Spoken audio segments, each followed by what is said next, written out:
Las Fuerzas Armadas respondieron con un fuerte operativo en la zona donde perdieron a 2 elementos en ataques con explosivos hechos por la delincuencia organizada. En estos momentos, la zona más difícil de México no es Culiacán, ni Tamaulipas, ni Guanajuato. Es el municipio de Cotija, en donde han ocurrido las cosas más inimaginables en los últimos 2 años. Por ejemplo, el asesinato de una alcaldesa, el asesinato de otro exalcalde, la huida de otro presidente municipal por miedo a la delincuencia organizada y ahora un ataque que tomó por sorpresa al ejército. Esta última agresión contra las Fuerzas Armadas es tan delicada que uno de los grupos delictivos que pelea la zona ya difundió un video negando haber sido el responsable y por el contrario defendió la labor de los elementos federales. En este video te platicaré de Cotija, Michoacán, un municipio que en este momento está fuertemente resguardado por el ejército.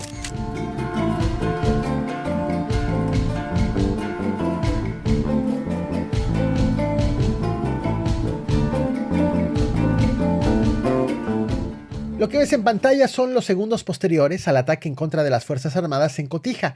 Aquí fallecieron 2 elementos del ejército mexicano y otros 5 resultaron heridos.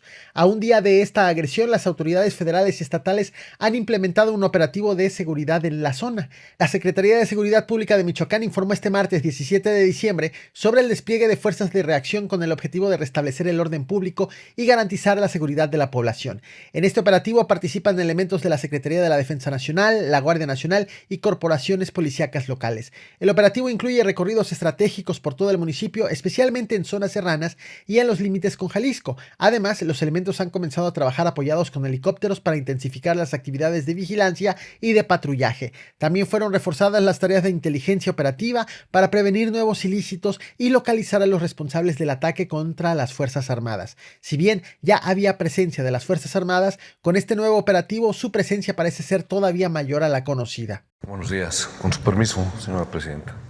A 24 horas del ataque, finalmente ya es posible conocer a detalle lo que ocurrió este 16 de diciembre en Cotija. Autoridades federales informaron que todo inició cuando elementos del ejército mexicano realizaban labores de patrullaje en la comunidad de Los Gallineros, cuando un vehículo militar activó una mina terrestre, lo cual provocó una fuerte explosión. La detonación dejó un saldo de 2 militares muertos y 5 más heridos. Los fallecidos fueron identificados como el soldado de infantería Antonio Israel, quien murió en el lugar de los hechos, y el oficial Martín, quien falleció momentos después cuando recibía atención médica en un hospital. De acuerdo con los reportes oficiales, los elementos castrenses patrullaban la zona debido a la sospecha de la existencia de un narcocampamento en la región. Justo segundos antes de la explosión, encontraron 3 cuerpos desmembrados, tras lo cual el ejército incrementó las labores de reconocimiento que derivaron en la activación de la mina.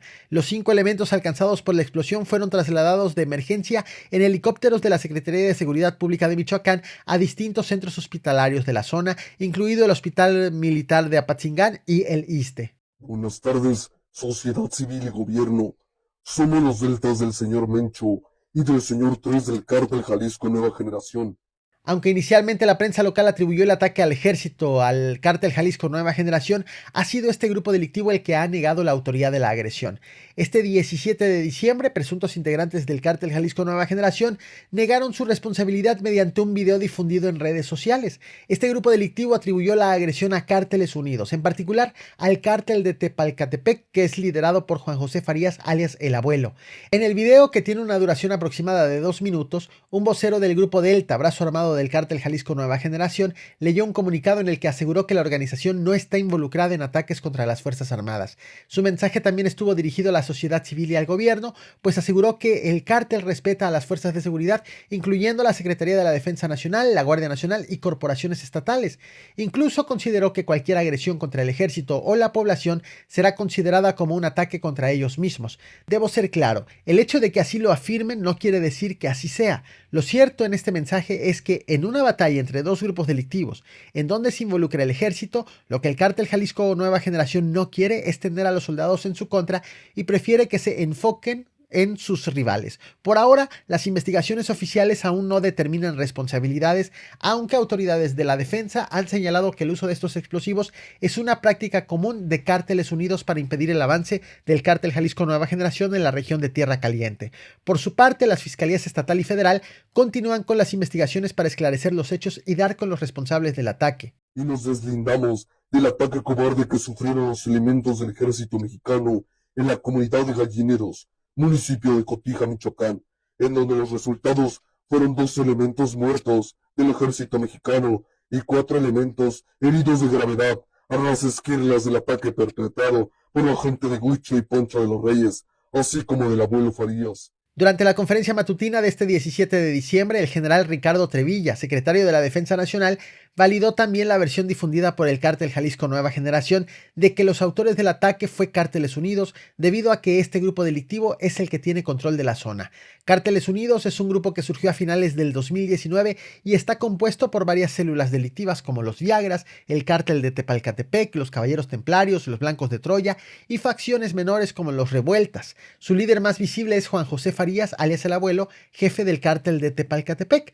El grupo ha sido señalado de actividades como extorsión a productores de limón y aguacate, narcotráfico y producción de metanfetaminas. Actualmente, Cárteles Unidos mantiene un frente abierto con el Cártel Jalisco Nueva Generación y para evitar su avance en su territorio suele destruir carreteras, usar narcodrones y colocar explosivos en áreas de alto tránsito.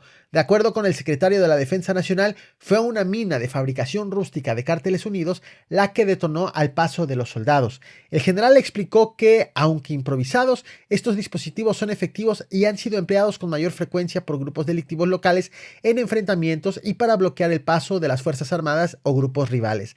Detalló que los explosivos son elaborados con materiales accesibles y de bajo costo y suelen ser colocados en terrenos estratégicos. En el caso del ataque en Cotija, la mina estaba ubicada en una ruta utilizada por vehículos del ejército, lo que permitió su activación. Sin embargo, el general aseguró que esta no es la primera vez que ocurre, pues en el sexenio de Andrés Manuel López Obrador entre el 2018 y 2024, 6 elementos del ejército fallecieron a causa de minas terrestres colocadas por la delincuencia organizada. Al estar del lado de Michoacán, desde la época de Aguililla, el grupo de delincuentes locales ponían muchos artefactos explosivos de este tipo para que no ingresara el Cártel de Jalisco Nueva Generación. Entonces suponemos que es el grupo local de Michoacán, Cárteles Unidos. El municipio de Cotija ha sido fuertemente asediado por la delincuencia organizada. El 3 de junio de este año, por ejemplo, la entonces alcaldesa Yolanda Sánchez Figueroa fue asesinada a balazos a unos metros del Palacio Municipal. La panista fue atacada mientras caminaba por el centro de la ciudad, aun y cuando iba acompañada de sus escoltas. La edil llevaba escoltas debido a que había sido víctima de un secuestro 9 meses antes, en septiembre del 2023, cuando fue privada de la libertad durante una visita a Zapopan, Jalisco, y liberada 3 días más tarde. La propia alcaldesa reveló que quienes la secuestraron la presionaron para que el ejército se retire de Cotija, una decisión que no está dentro de sus facultades. En aquella ocasión, aunque fue liberada voluntariamente por sus captores y no hubo un solo detenido, su hallazgo fue celebrado por las autoridades. La parte final de la historia ya te la conté, la asesinaron 9 meses más tarde. Confirmándose a las 6:15 horas la liberación de la alcaldesa, y en esos momentos se dirigía a la cabecera municipal de Cotija, escoltada por elementos de la Guardia Nacional. Celebramos esto, que ya se haya liberado. Otro caso ocurrió el 28 de octubre. Aurelio Santos, exalcalde de Cotija, electo en el 2018 por el PRD, fue asesinado en la colonia Los Corrales. El crimen sucedió en plena vía pública y apenas unos meses después del asesinato de la alcaldesa. Fue en ese contexto que el nuevo alcalde, electo este 2024, Juan Pablo Aguilar Barragán, solicitó licencia para ausentarse del cargo de presidente municipal. El nuevo alcalde panista rindió protesta el 1 de septiembre, sin embargo, un mes después el cabildo ya le había aprobado la licencia. Para entonces, el edil ya había manifestado temor debido a amenazas que había recibido por parte de la delincuencia organizada. Sin embargo, el secretario de Gobierno de Michoacán, Carlos Torres Piña, aseguró que el documento presentado por el alcalde para solicitar licencia tenía una firma falsa, de tal forma que la licencia fue considerada ilegal. Debido a su larga ausencia, el pasado 3 de diciembre, el Congreso del Estado de Michoacán designó a Blanca Ibarra Ochoa como nueva alcaldesa de Cotija. Blanca Ibarra era síndica y encargada del despacho y fue propuesta por la dirigencia estatal del PAN, el ayuntamiento y el gobierno estatal para ocupar el puesto abandonado por Juan Pablo Aguilar. El nombramiento contó con el respaldo de las bancadas del Congreso, incluyendo Morena y el PT, con el objetivo de restablecer la estabilidad política en Cotija. Blanca Ibarra rindió protesta el 4 de diciembre y asumió el cargo por el periodo restante de 2 años y 9 meses. Es con esta configuración política y el asedio de la delincuencia organizada contra los alcaldes que el ejército realiza en estos momentos un operativo de reacción tras la explosión de una mina en el municipio, en donde perdieron la vida 2 elementos de la Defensa Nacional. Y espero que se genere la conciencia social que debe existir para que en México se reconozca a esta gente que cumple con su deber como lo que son verdaderos héroes que están protegiendo a la población.